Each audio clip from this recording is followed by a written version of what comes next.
Thank you for joining. My name is Michael LeBeau. I'm a Senior Solutions Consultant at Quest Software. Today we're going to cover the final stages in the configuration of Enterprise Reporter, and that is the building of the discoveries. If you would, open up the Enterprise Reporter Configuration Manager, and then click in the navigation page on Managing Discoveries. In the top left corner of the data pane, you'll see a new discovery. And there's a list of discoveries that are possible. We'll set up one or two of these and do the rest off screen. But this is a repetitive process, and it does need to have some attention paid to it so it's done properly. In this case, you have to give every discovery a name. What you call it really doesn't matter. Go ahead and give it a name or keep the first name. And then you have to assign it a cluster. Because this is for Active Directory, we want to use the on-prem cluster just to keep everything in line. If you've used this in a large environment where you have multiple clusters that are site-based, you can always collect from a specific site as needed. But when it comes to Active Directory, we just need to connect to one domain controller. So it really does not matter. And the next step is to go ahead and select the domain. Clicking on the Add button, you can select the domain in which you want to include. If you would like to specify on a certain OU, you can obviously do that, but to get the entire domain will be to your benefit. Once we selected the domain that we want to collect, and keep in mind, we can collect from multiple domains if the trusts are in place and the accounts have the right access. For Active Directory, we just need read access. When you consider what you're going to collect, underneath the users, we have the ability to collect the last logon from all domain controllers for the users. This would be if you needed an exact last logon date and time. If you move over to the right, you'll notice that the permissions checkbox has not been checked. You do need to check that to make sure you get the Active Directory permissions. We will collect automatically the trust, the contacts, domain controller sites, that you have. And then one other option that we recommend is to uncheck the do not collect object counts. This allows you to hover over a report page and you can get a synopsis of how many objects are underneath those reports. In this case, click on next, and we have to schedule each and every discovery. Now, we can always leave it as a run once, but it's recommended. Active Directory is fairly lightweight. We can set it to discover every 1 day, and all you have to do is click on Add. Make sure you do this, or else that discovery will not be scheduled. And keep in mind, you can have up to 5 schedules for each discovery. The next, if we want to go back and change anything, hit the back button or click Next and Finish, and it will build out that discovery. Now, most of the discoveries are pretty plain in what they're doing. The computer and the NTFS are the most intense. When we're looking at the computer discovery, you'll go ahead and give it a name, select the appropriate cluster. Keep in mind you have options to ping the target for 5 seconds prior to trying to connect to it in the case that that server is not available. You can resolve the target computers with disjointed namespaces as well if needed. Go ahead and click on Next, and it will ask you to identify what computers you want to select. The option is to select the individual computers onesie twosie, or you can select an entire container. It will warn you that there could be multiple objects. But when you select an OU or a child OU, it's much easier to select the individual computers. If you want to go to the computer's objects, you can always open it up and there will be a system there that you can add should you want to do so. Once you have that done, keep in mind that you have to tell it what we're going to collect. The event log configuration is always good for a common operating environment. If you're interested in the extended WMI entities, you can also check that box. We will include the installed software and the Microsoft Store applications, policies, printers. Your services is always a good idea to collect in case you need to look at your service accounts. Shares, task volumes, and any server feature can be collected as well against all the systems that could be in this list implicitly and explicitly. And then again, we do have to collect this data. Since computers don't change, we could typically run this collection weekly, and we'll go ahead and run it right in the middle of the week, and we'll set it to run in the morning when most of the systems are going to be alive. In this case, we do have to move forward by 1 day just to make the calendar happy, and we can add it to the system and go ahead and select finish. And our computer discovery is ready to go. Now, the most intense on-prem discovery is going to be the NTFS. There's a lot of options here that you have to pay attention to. NTFS will be the name, and we'll assign it again to the on-prem cluster. Keeping in mind, this is just the beginning.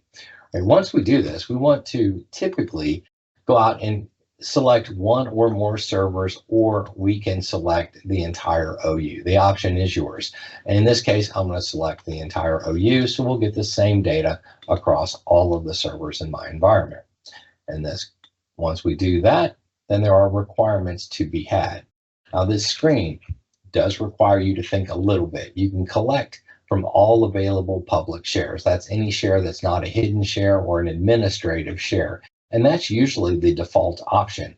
However, some customers will have hidden shares that they want to collect, where you can include the hidden shares and or you can collect from all volumes. And this also gives you an option for the NAS configuration that you might have configured previously.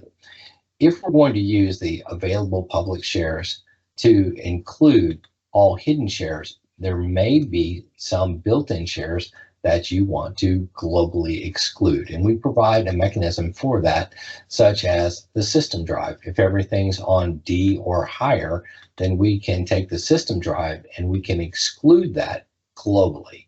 So you'll see not only the share, but the folder of system drive is globally excluded across all discoveries. Of course, you can name your own shares and directories that you want to include or exclude globally from all discoveries. Once you've selected that, then the rest of the options will open up. Your the folder levels, or how far you want to go down in the directory tree, will be set. We'll set that to exhaustion, so it calculates all of the permissions for all of the files and folders that you have in those trees. The file option, if you want to collect the files and their basic details, you can do that. We can include advanced data such as the metadata, and we have an option where you can calculate the duplicate files on the same computer. There is a special report for that, and this checkbox will feed that report. But we do include all files and folders as well. For the permission options, we can collect folder and or file permissions with the option to only collect file permissions that have been explicitly granted, effectively excluding all the inherited permissions on the file objects. We can calculate the difference in between the permissions from the parent and the child folders, and if a group is found while collecting data and that group has not been parsed by the Active Directory collection, we can go ahead and parse that here. And then, because we do load balance, if you select the create a task per share per computer, what it does is it tells the system to go out and enumerate all of the shares across all the servers which need to be collected, and then it will divide those amongst the nodes that you have deployed. And that will let us load balance and use our nodes effectively for each discovery. Once that's done, you do have to schedule this, and since it is NTFS, we'll do this weekly, typically on a Saturday because it's fairly heavy-handed, and we'll just go ahead and add that. Clicking in next will give you a synopsis of every option that you have selected, and finish will commit the job. Keep in mind that there's other discoveries that you can have on-prem, including Exchange. If you have it on-prem, the file storage analysis will allow you to evaluate what types of files and how many, and prepare to determine what your growth rate is in your storage. On-prem Microsoft SQL can be audited through this solution, as well as being able to pull data out of the registry. So that's all we're doing for the on-prem discoveries. If we're going to create discoveries for Intra ID and all of the ancillary components after that, then we can set those up as well. So our next discoveries will all be online. We're going to start out with the Intra ID. With the Intra ID, we do have to give it a name. In this case, I'm going to use the tenant name, a demo MAL, and then I'm going to select the online cluster. This allows me to use a separate agent just to collect that data. I do need to go in and configure the tenant. All I have to do is name that tenant, which has already been configured. And then I have to add credentials. Remember, we had two sets of credentials that we can use here. And we're going to take the admin credential, and then we're going to go in and take the service ER credentials. Let's see, we'll authenticate both of these. And again, we have to use the account that we authenticated with for that process. And we have to authenticate for each one of the discoveries, and that will be 6 authentications. Right. Once that happened, you'll have that authenticated checkbox. And of course, we go to the second account and we tell it that we want to authenticate. It'll give us a list of what we're going to authenticate for, and we'll just follow that process with that signed in account.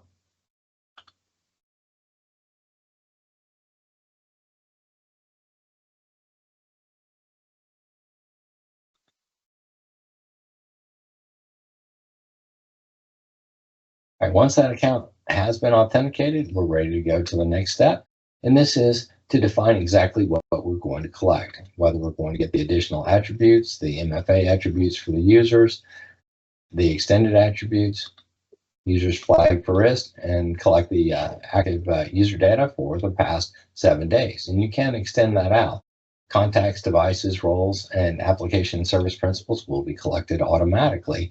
And you have the option to collect additional attributes for Microsoft 365. This does need to be scheduled. Since this is a light touch, we'll go ahead and add that to be discovered daily. Click Finish, and we have our first discovery for our online cluster. We want to continue this process because online does require quite a bit of information that we do need to gather. We can go in and collect things like Exchange Online. Use the short name for that, assign it the appropriate cluster, configure the tenant. And once you've done that, all you have to do is define what you're going to collect in each of these mailboxes with the permissions, your mailbox enabled users, and we can collect the dynamic group members as needed. Any nested group members, we can collect those as well. Click on Next, and it's going to ask you to schedule this collection. We'll put it for this weekend on Saturday. All right, let's create one more. We've already created the Intra ID, the Exchange Online. The Microsoft Teams is the next one of high value. In this case, we'll just call it Teams, lack of creativity, and then we'll go ahead and assign the online tenant. We do have to define what tenant we're going to use, as always, and then we have to add the credential accounts, which will accept both the admin account and the service ER account. Again, we use 2 accounts here at least because we want to make sure that we're not getting throttled when we're collecting this data. We will collect the application files and folders, channels and tabs, and your policy settings. All we have to do is schedule that again for a Saturday discovery. All right, that's 3 down. And of course, when you're dealing with Intra ID and M365, there's always OneDrive and SharePoint Online. I'll give it the short name for OneDrive, use the online, and the process of selecting the tenant is pretty much the same. And then we'll add the 2 accounts that we do need.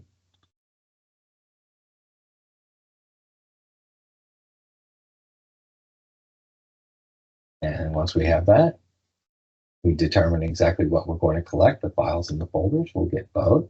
We'll collect the permissions and the nested group members if there are any, and we'll collect any configuration settings that are available using 10 threads.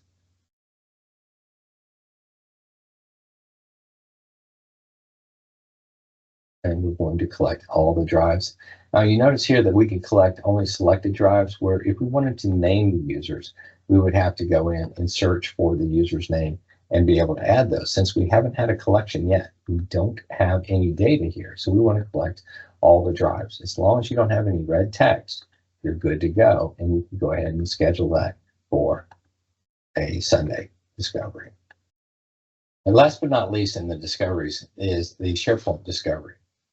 With the SharePoint discovery, go ahead and give it a name. Make sure it has the appropriate tenant selected and the appropriate cluster. Add your credentials as needed. That is done one at a time. And then set your options. Again, we're going to look at the classic sites, the personal sites, which will be the OneDrive as well. We'll collect those and make sure we're collecting all sites in your tenant. And then go ahead and schedule that for a Sunday discovery. You can adjust the time accordingly so that you're not having collisions or overlaps in your discoveries. So that's how you set up the discoveries for Enterprise Reporter. Some of these discoveries can be launched automatically. Once you have them, you can run them at any time. You don't have to wait for the schedule. It will be processing those data collections. Things to think about when you're setting this up is that in SharePoint and OneDrive, the account that you're using has to have either owner or site collection administrative rights over those objects in order to be able to gather those objects. Be sure those paths are followed. If you do have any questions, you can always reach out to Quest Software and we can answer those for you.